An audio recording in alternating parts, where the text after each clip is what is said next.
A YouTube gaming channel in 2024? Let's talk about it. This is gonna be one of those, hey, here's what I would do if I were you type videos. My goal here is to break down step by step all the different paths that you might take as a gaming content creator, simplify it, and give you as many tips as I can in order to make sure that the journey is a little bit clearer in your mind and you don't have to wake up and guess every day. This video is not scripted, so I'm probably gonna forget a couple of things, so all I ask from you is to also share your ideas in the comments. Alright, grab a drink, listen to a message from our sponsor, and then we can begin. And this video is sponsored by Owned. Owned is the one-stop shop for live streamers. If you want overlays, you want emotes, you want animated emotes, you want badges, anything you need. But one thing that should grab your attention right now is that they have the official Call of Duty overlays for live streamers. So this is not something inspired, this is not something made to vaguely resemble, this is officially licensed overlays. And it's complete with intermission screens, your just chatting scenes, your camera overlays, even if you have a green screen, they thought of that. You got your labels bars, your animated alerts, and everything you need to make your Twitch channel look great.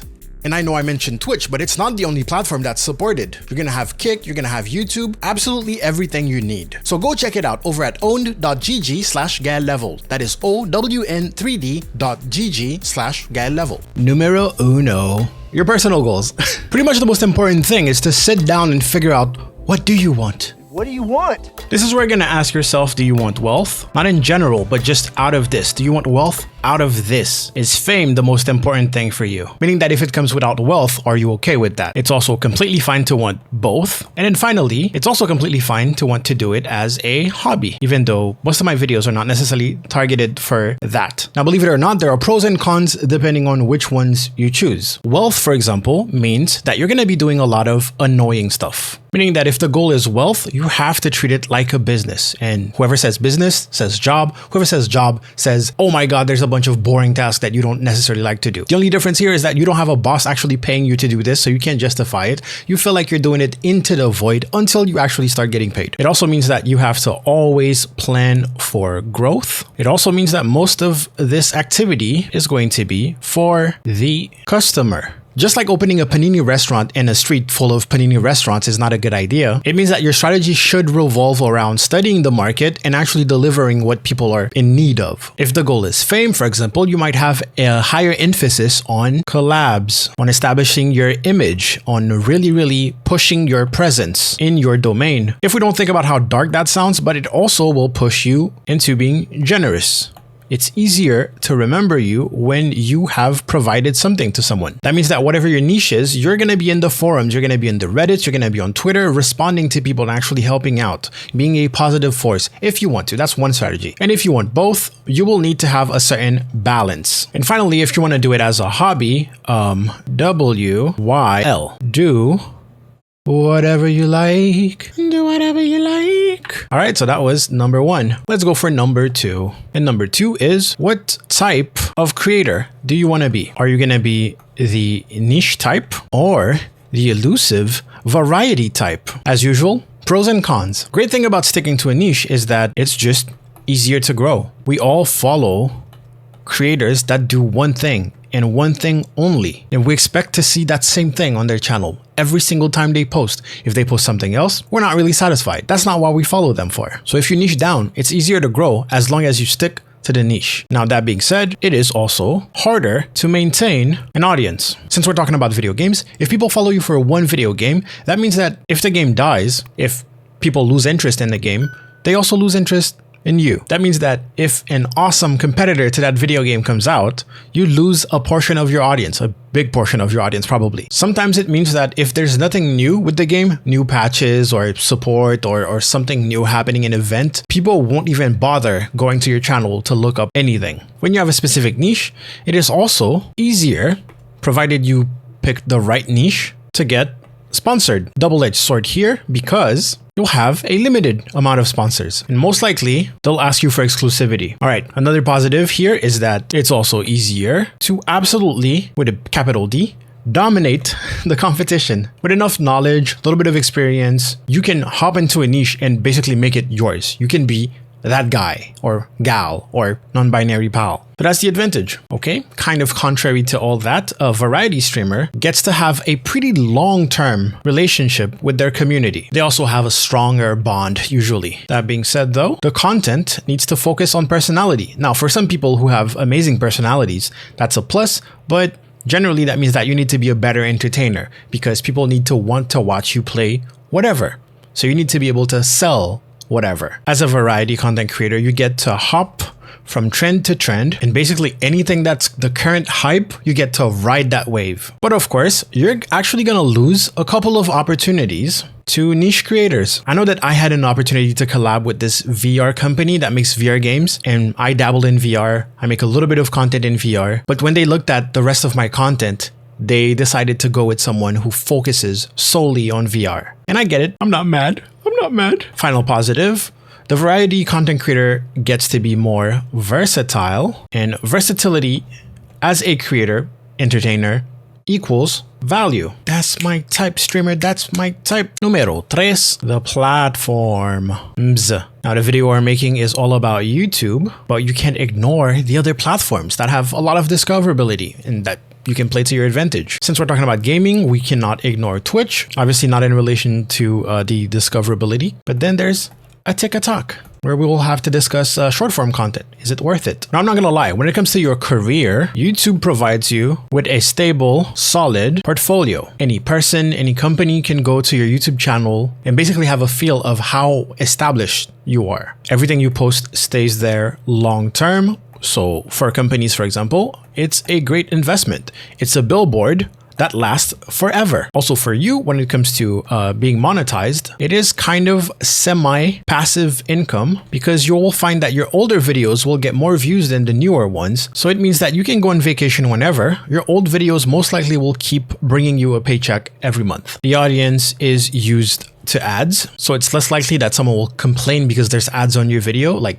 duh, it's YouTube, but also to sponsors. If they don't like your sponsored segment, they can press the arrows on their keyboard and they can just skip it. But most importantly, views equal money directly. Of course, we're talking about long form here. Now, what would be the advantage with Twitch on top of YouTube? Because we're all about YouTube for sure. But the question is, should you also do something else? The advantage if you do Twitch, and you don't have to, Twitch is kind of the worst way to make money on the internet, kind of not the best way to have a career as a content creator, but I believe that it's the tightest that you're gonna have an audience, very tight. A huge advantage is also that Twitch for you, live streaming, could be a content machine. So you can structure your stream so that it's basically footage that's gonna go in YouTube videos. And since it provides you with extra income from your viewers, you could use that income to pay an editor. That way your workflow is go live, stream, and then don't worry too much about the rest because your editor is gonna grab that footage and make a video and possibly publish it. Of course, you need to be well established and make enough money for that. So even though I'm talking bad about Twitch, I cannot deny that it is just fun. It feels like a big hangout. And out of all of the things that we're talking about, this, fun is pretty important. That's the whole reason of doing this whole thing. Now, here's my thing with TikTok. My big advice with TikTok is if you're gonna do it, if the goal is to have a proper career on YouTube, but on top of that, you're gonna do TikTok, you can advertise your YouTube with TikTok, but it's not that efficient. People who are on TikTok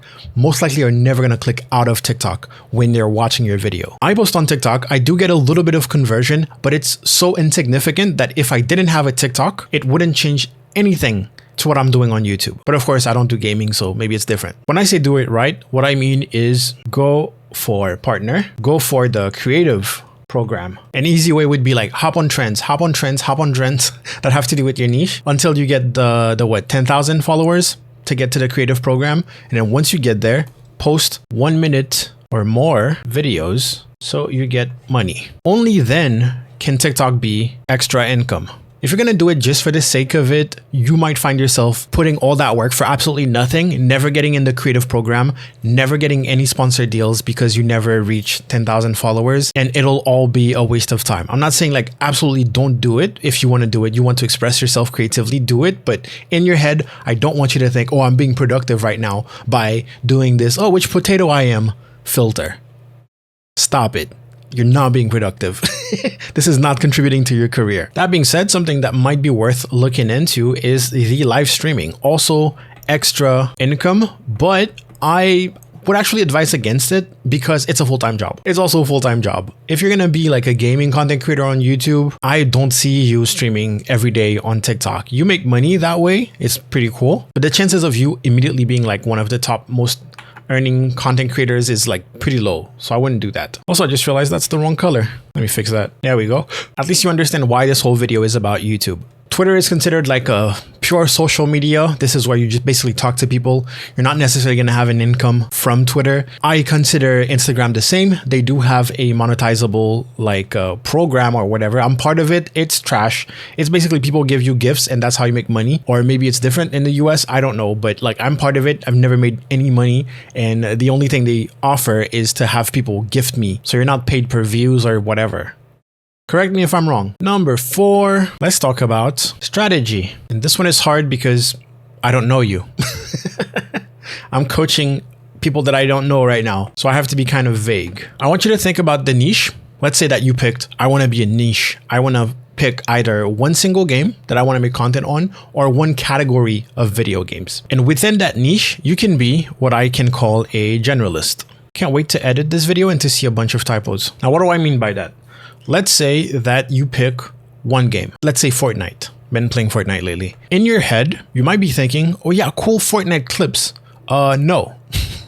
Bad strategy. That's not going to work. Most likely. It could. Maybe it could. But if I were to coach you into being a Fortnite content creator on YouTube, I would say that you need to build a portfolio that already has the basics. And unfortunately, again, we're picking niche. The basics are literally the basics of videos. That means that you need to have some tips and tricks. Here are 5 Fortnite tips that will make you better at the game. That doesn't mean you're becoming a tutorial channel. Don't worry. That's not what I'm saying. Then you're gonna have things like tier lists. Here's a list of 5 best weapons, or you can turn that into multiple videos. 5 best shotgun, or the 3 best shotgun, or the tier list of Fortnite shotguns. Here are some items that were in the game that are not there. Basically, it's informative content. It's not necessarily tutorials, tips and tricks, but it's informative. It's information that you don't necessarily have just by playing the game. It's just like data that people can sit down and basically binge watch to learn more about the game that they've been playing. So that's what I mean when I say portfolio of the basics. That needs to be on your channel. It doesn't have to be just what you do, but it has to be there.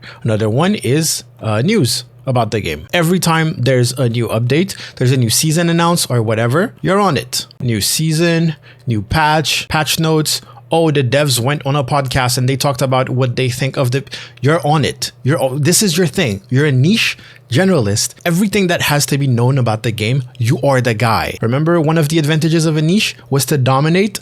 That's how you do it. You literally get to have all of the content about that niche on your channel. You're the go-to person. But don't worry, you get to also have some fun. You can do cool challenges and things like that. That's what I call normal content. It's the things that you usually think about when you want to make content.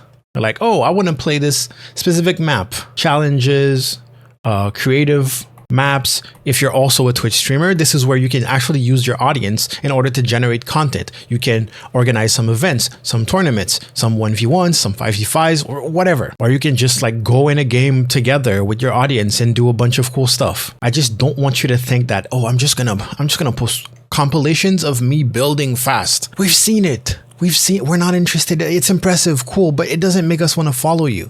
There's no personality in that. Oh, this guy builds fast. Okay, cool. What else?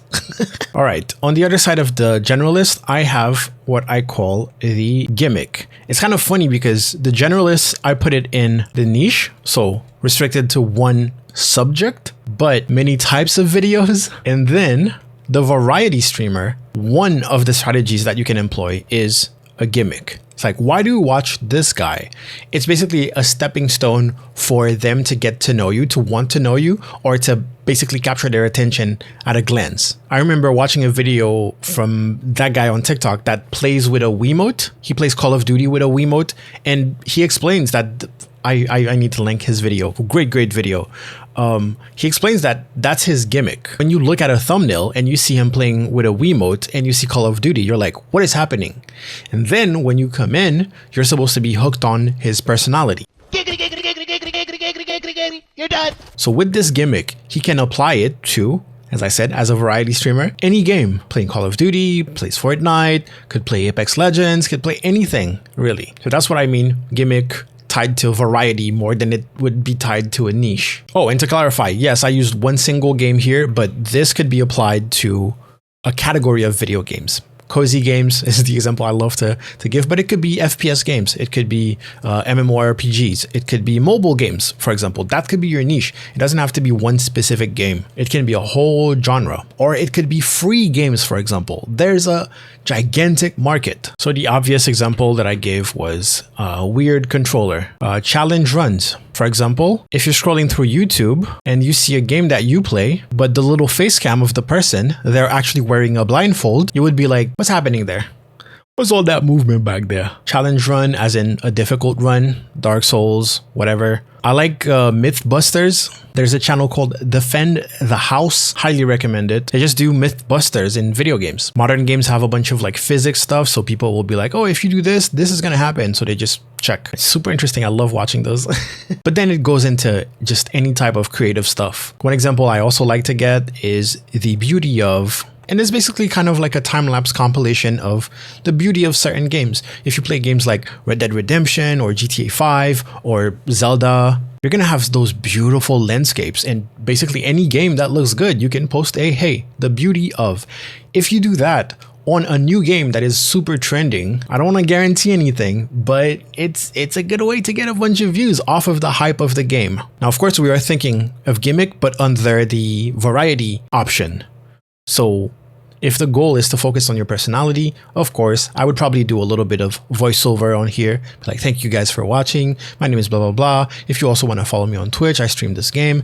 Thank you so much. Just make it cool, you know, but put a little bit of presence in there. You can't do like a faceless variety channel. You could. Honestly, you could with a gimmick like this, but I don't advise it. It's going to be hard to build a community. Well, I said challenge runs, but like speed run, of course, that's a quote unquote gimmick. I thought of like voice controlled, but that would change. That would count as a Weird Controller. But yeah, basically the gimmick is step one. And then you have to hook them up with your personality. This is where you really, really show a human being that they might be able to relate to or not, but as long as you're entertaining. That means that your face needs to be in there, or at least something that looks like a face. So yes, people who are like, I don't want to show my face, I would PNG tubers, VTubers, whatever you want, but show a face, because there's nothing that the human brain wants to connect more than looking at a human face, or at least something that looks close to it. And to really clarify, the reason why I don't put generalist under variety is that if you're doing tips and tricks for all sorts of games, you're gonna lose people.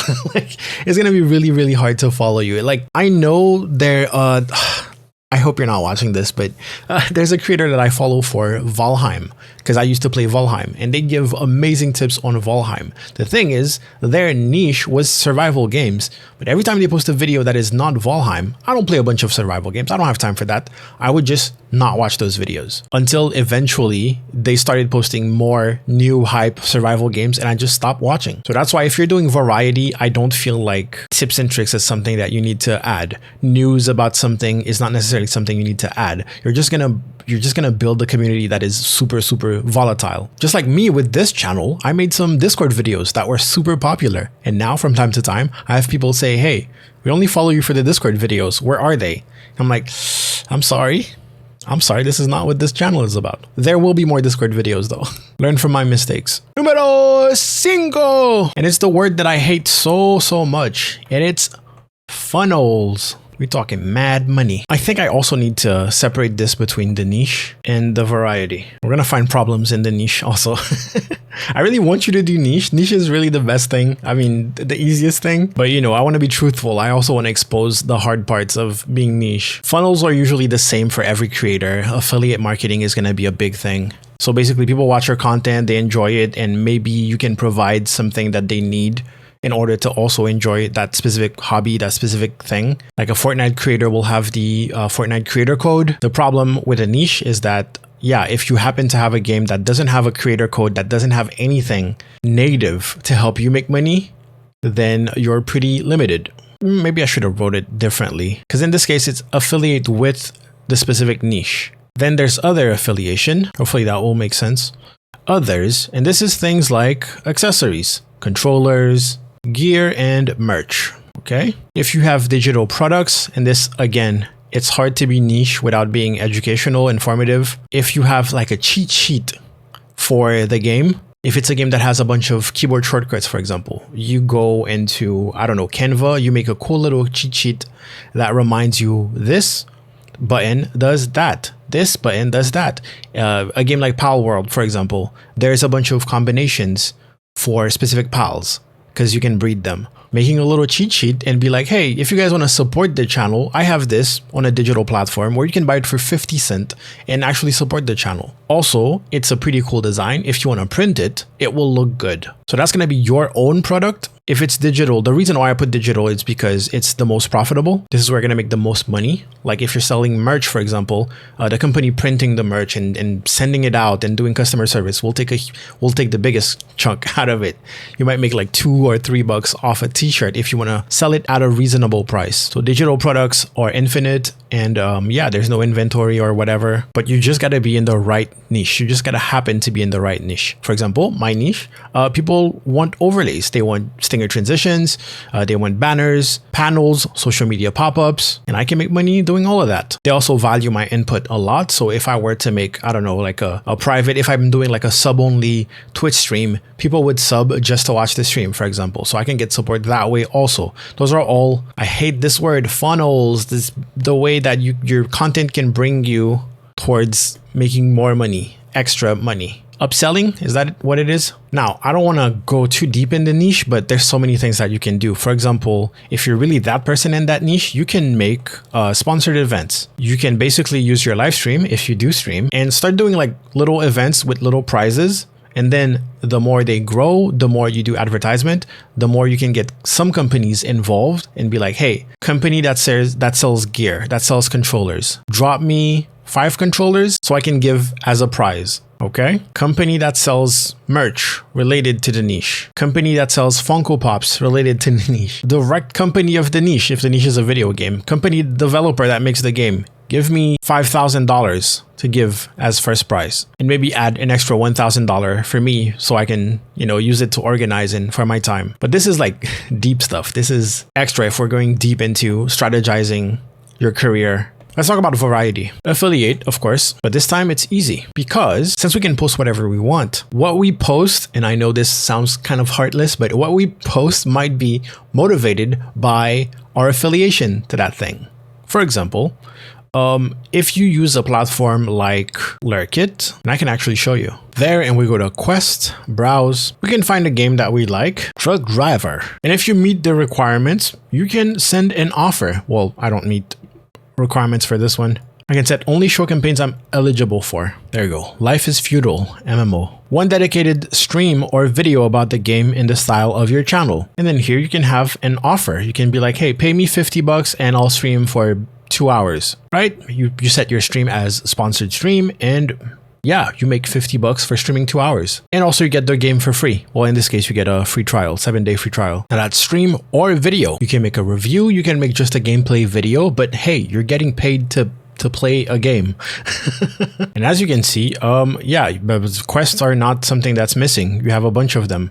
And this is just Lurkit. There's other platforms that do the same thing in a different way. For example, this is Xsola's partner network. You can see here, it's kind of different. Depending on the campaign you choose, you can get a free key to the game. And then everyone who buys the game using your link, you're actually getting 40% revenue share. You even get some extra perks if you make more than $100. So there's some incentives there. Anyway, that's why Variety Affiliate is going to be super easy. There's also going to be gear and merch, but you have more creative freedom, I would say. The gear and the merch is going to be surrounding you. Maybe you have a catchphrase or something like that. One avenue that I'm trying to explore here is customized gear. I've run a poll on Twitter and people told me, hey, the thing that they would spend money most on is merch, especially t-shirts. And they have spent the most money on t-shirts, which is not something that I believe to be true. But I do want to test customized gear. Again, variety streamer, it's all about your personality. So you can have an exclusive club. That can be a Patreon, that can be a Discord, that can be some members only YouTube streams or YouTube videos. But basically where you can have VIPs. But that being said, live streaming as a variety content creator, I think is a more viable, if we're talking about funneling, if we're talking about extra cash, if we're talking about really being close to the community and accepting their support, I would say yes. Whether it's on Twitch or TikTok. Also just all sorts of sponsorships, just all sorts. If you're not sticking to one niche and you want to go Dollar Shave Club, NordVPN, HelloFresh, it won't be like a huge surprise. It won't feel out of place. Oh, I should have put that on both. If you're using gear, eventually you will want to be on the Amazon influencer program. Also, Throne has a pretty good influencer program too, affiliate program. Of course, that also works for the niche. They're not so different. It's just that variety, you're going to have more liberty, more freedom to do whatever you want, to sell whatever you want really when it comes to funnels. Faith, not gonna lie, if you make it here, that means that you're pretty established by this point, and there's only one thing to work on, is basically growth and improving. What are you going to improve? Your workflow. Most likely you're going to be testing a lot of things when you're starting out, and you're not going to be the best at doing those things, especially since, well, they're going to be very volatile. You don't know if they work yet, and sometimes they just don't, so you move on. But again, if you made it this far, it means that something worked at some point. It's impossible for you to do it right. Not even right. It's impossible for you to do it for a good amount of time and to be consistent and to not figure out one thing that works. So this is the part where you might want to hire staff, which is something that I've tried, and it went well for a little bit, but it was difficult and it ended up costing me more time. Time is money, so I ended up giving up on staff, but I did improve my workflow in order to not need a staff. Most of the time, I still need a staff. You want to hire staff, you want to figure out some speed tricks, basically do some research on how to do whatever you're already doing, but faster. You could be using a software for years, but if you never learned that there's a keyboard shortcut that does 3 actions in one, then you never improve until you learn that. If you're actually getting proper income, you can get better gear, but that is assuming that you are not in the amazing privileged place of actually getting gear for free at this point. If you're pretty well established, I would say reach out. I don't like telling people reach out to companies, because to me, the whole strategy is to make content so relevant that it's impossible for companies not to know who you are. But if you're in a position where you can and you feel like you will provide something valuable to the companies, reach out to them. Be like, hey, I edit every single day. You create a tool to help people edit. I would like to use that tool and make a video about how it helps me. It's a win-win situation. I get the tool for free. You get a cute little advertisement for it. I may not have the best conversions, but you can reuse my clips to advertise your product in the future. You'll also want to filter down your strategy. For example, I used to do a lot of tech reviews on this channel, and I realized they're not doing well. Either the videos sucked, or it's just that my audience doesn't vibe with the tech reviews the same way they do with like OBS tutorials. So I filtered it down. I was like, I'm not going to make tech reviews anymore, at least not all of them.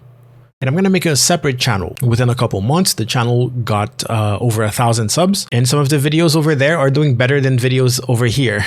So it's the same thing I was saying earlier. After doing it consistently for a while, you will figure out what works, what doesn't work. Sometimes what doesn't work just doesn't work in this specific channel.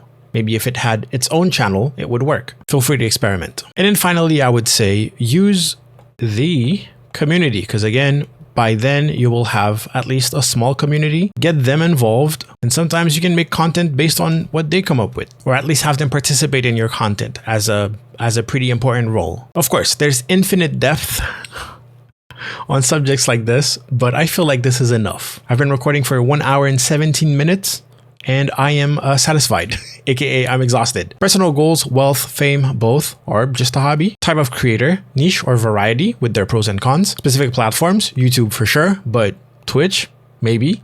TikTok, maybe. If you're doing TikTok, do it right. Try to get monetized there, so it's actually super useful. Think about your strategy. As a niche creator or a variety creator, you can be a generalist, but in that case, you need to have all of the basics first, and then you can do the fun stuff. Or do you have a gimmick that will capture the attention short term and then hook them with your personality? Funnels, mostly affiliate stuff. You might be limited as a niche creator, but since you have the basic informative content, you can also sell useful digital stuff. A variety creator can monetize their presence in some sort of VIP club, Discord, Patreon, or whatever. And finally, if things are going well, the goal is to grow and also to be better at our job. So it's to work on the workflow. Hire staff if possible. If not, that's fine. Learn some speed tricks, get better gear that just helps you, not better gear just to flex. Okay. Don't buy the new mic because, oh, it's new, it's expensive, I'm going to sound better. No, understand how audio works. Don't just throw money at that stuff. And if you do want to throw money at that stuff, I have my Amazon affiliate links in the description. Filter down your strategy. If some things are not working, don't push them. Have them in a separate channel or just get rid of them. And then use the community that you built to help you out a little bit. And there you have it. Oh, that was a big one. So let me know what you think. If you have any ideas, if there's any steps that you think should have been in there, let me know in the comment section below. This is always a fun little brainstorming exercise for me, even though I feel like I was blanking on a lot of things. And also, if you have personal anecdotes about things like that, let us know in the comment section below. I have been Gal Level. Thank you so much for watching. Go out there, make me proud. Gal Level, out.